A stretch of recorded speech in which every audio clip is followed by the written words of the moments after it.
முதல் வீடு திருப்பரங்குன்றத்துக்கே நீ பிரச்சனை ஏற்படுத்தினா ஒரு வீடாக சென்று சூரசம்ஹாரம் செய்துவிட்டு மறுபடியும் அமைதியாக திருத்தணிக்கு போயிரும் அப்படிங்கிற மாதிரி தாங்க ஐயா அந்த மாநாட்டில் ஒரு பெரிய செய்தியை நாம் சொல்லி இருக்கின்றோம்.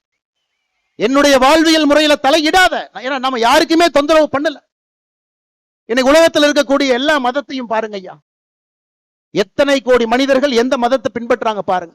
கிறிஸ்தவ மதம் 230 கோடி, கிறிஸ்தவ மதம் 200 கோடி, இந்து மதம் 120 கோடி. இதுல ஆச்சரியம் என்னன்னாங்க, 190 கோடி பேர் இந்த உலகத்துல எந்த மதத்தையும் பின்பற்றாம இருக்கிறாங்க, அன்அஃபிலியேட்டடுங்கிறாங்க.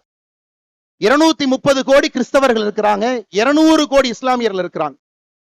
190 கோடி பேர் எந்த மதத்தையும் சாராதவர்கள், இந்து மதத்தை சார்ந்தவங்க 120 கோடி.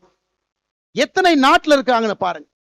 இந்த மதத்தை பின்பற்றக்கூடியவங்க எத்தனை நாட்டில் இருக்காங்க? கிறிஸ்தவ மதத்தை பொறுத்தவரை 120 நாடுகள்ல அவங்க பெரும்பான்மை. இஸ்லாமிய மதத்தை பொறுத்தவரை 53 நாடுகள் அவர்கள் பெரும்பான்மை. அன்அஃபிலியேட்டட், எந்த மதத்தையும் சாராதவன் 10 நாடுகள்ல அவர்களும் பெரும்பான்மை.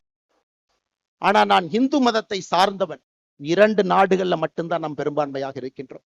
Green's traditional face wash use பண்ணு. இது நமக்கு தரும் பிரைட் அண்ட் க்ளோயிங் ஸ்கின் நேச்சுரலா. Greens traditional face wash.